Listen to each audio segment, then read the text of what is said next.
Senator John McCAIN is tired of budget gimmicks, and that is only the beginning. He went on the record on Capitol Hill. Senator, nice to see you, sir. Nice to see you. All right, I have two reports here. One is the GOP in the House about health care, and the other is a letter that was sent by the CBO to Speaker Boehner and others in the House. And there are different numbers on the health care, and help me understand. According to the CBO, if you repeal the health care bill, it will cost us $145 billion. That'll add to the deficit. If you instead read the House GOP report, it says if we don't repeal it, it will add $701 billion to deficit, which is a $846 billion difference. Who do I believe, the House or the CBO? Let's start with common sense. If you expand any entitlement program to cover an additional 30 million people or so, it's going to cost more, right? The second thing that's so important here is that CBO only takes what they are given as assumptions from which they figure costs. For best example, they included in this bill a thing called the Class Act, where seniors can get long-term care if they enroll in a program. Well, obviously, you enroll and you pay in, but it isn't until some years later that you obviously have to have that long-term care, and it starts paying out. If you make it. Yeah, so the first few years, people are paying in, and then that results. That's just one small example. The thing is so full of budget gimmickry, and fundamentally, it's a 10-year program where there is no cost in the first 4 years, or literally no cost in the first 4 years. So you got 10 years of income into it, and only 6 years of expenditure. That works out pretty nicely.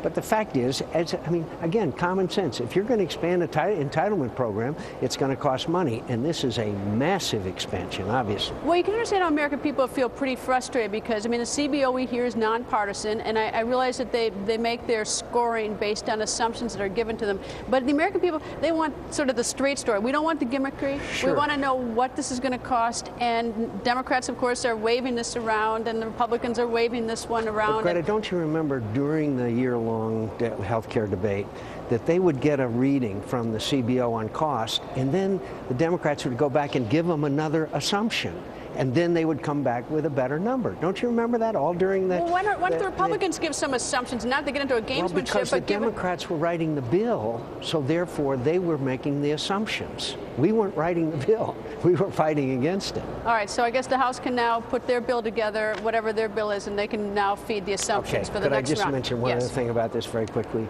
We had provisions that would cut the cost of health care. Medical malpractice reform, go across state lines to get the health insurance policy of your choice, rewards for wellness and fitness, establishing risk pools for pre-existing conditions. We had a long laundry list that really would attack the problem with health care in America, which is the cost, not the quality. Well, see, I don't get this because I know many Democrats, I know many Republicans, I like both. They both say, we want to give health care to people, we want to make the best decisions, yet there's such dramatically different numbers and different versions in terms of it's almost like who to believe or why can't we sit down and do serious number crunching. Let me just give you one example.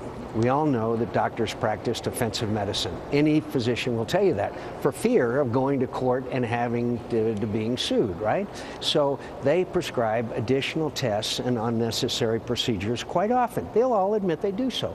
Well, if we had malpractice reform where there was much more of an even playing field here, and they would have some degrees of protection, as they do in Texas, by the way, then obviously the cost of health care would go down. In the estimates of some, by some 20 to 30%. So are you saying then that the Democrats, let me jump ahead, are you saying the Democrats just won't do tort reform for medical care?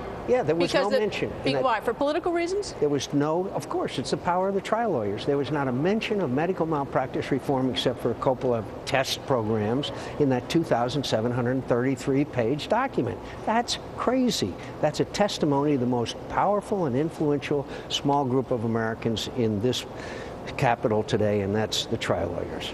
Now to the big picture. Obviously, this is the United States Senate, and the United States Senate is still Democrat, but I'm curious, what impact will it have, big picture, on the Senate, or even how politics is done in Washington now that the House has gone Republican? Well, I think a lot of obvious things. One is you will see oversight, and we know that, and that's important. Also, you will see them pass legislation, which over here maybe at least we can force the Democrats to be on record as to whether they were for it or against it. For example, you know, one of the first votes they're going to take is repeal of Obamacare. Well, let's have the same vote over here. It'll be interesting. But will that happen over here? We'll try to force it as an amendment. You know, it depends, but I think we could probably get that done.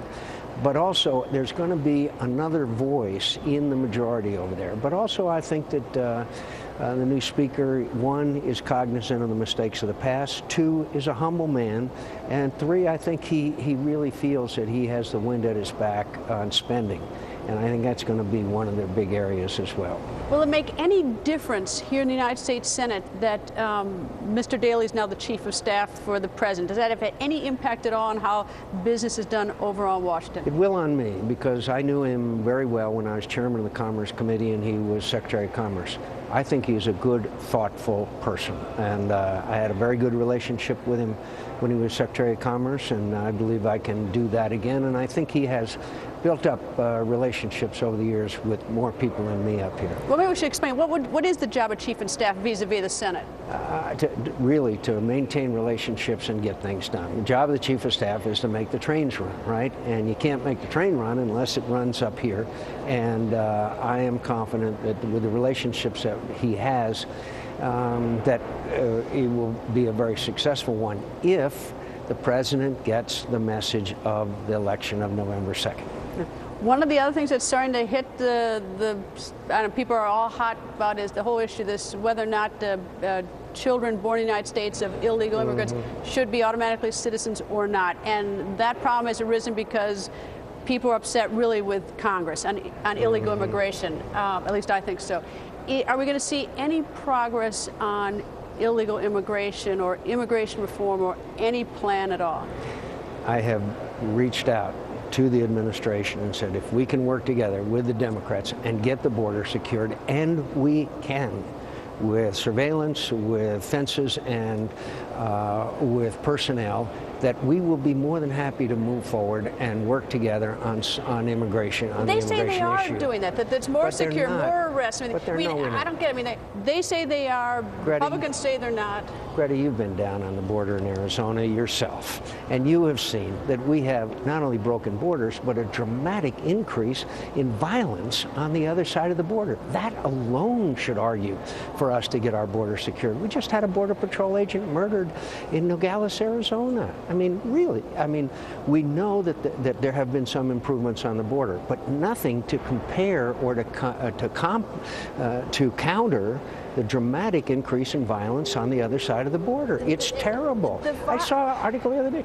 There's a head hanging from over the overpass. I mean, these people are unspeakably cruel and powerful. I must admit, I don't get it either with the level of violence in Mexico. And my favorite, I say favorite sarcastically, are the 5 heads that were rolled across a dance floor in some bar to intimidate and scare. But what happened? I mean, what is the administration's reaction to the violence? If you ask them about them, if you call them about, what do they say? It's their problem? No. What they keep saying is that we're making improvement and things have been improving. They haven't been, because the improvements they've made have not kept up with the dramatic increase in violence on the other side of the border.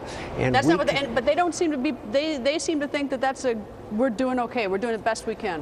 In the southern part of my state, there are signs that say, warning, you're in a drug smuggling area. There are people who can't leave their homes because of home invasions. Look, it is a terrible situation. Their lives are not secure in the southern part of my state. And we have that obligation to all of our citizens. Is it just that they don't get it, the administration? You know, I've not quite understood exactly why they wouldn't want to devote more assets to the border. They did, and I'd say this in their defense, during the Bush administration, they had this grandiose virtual fence idea, and it turned out to be a colossal failure because of the contractor. But look, we could learn from the Israelis. You can surveil a border. You can do that.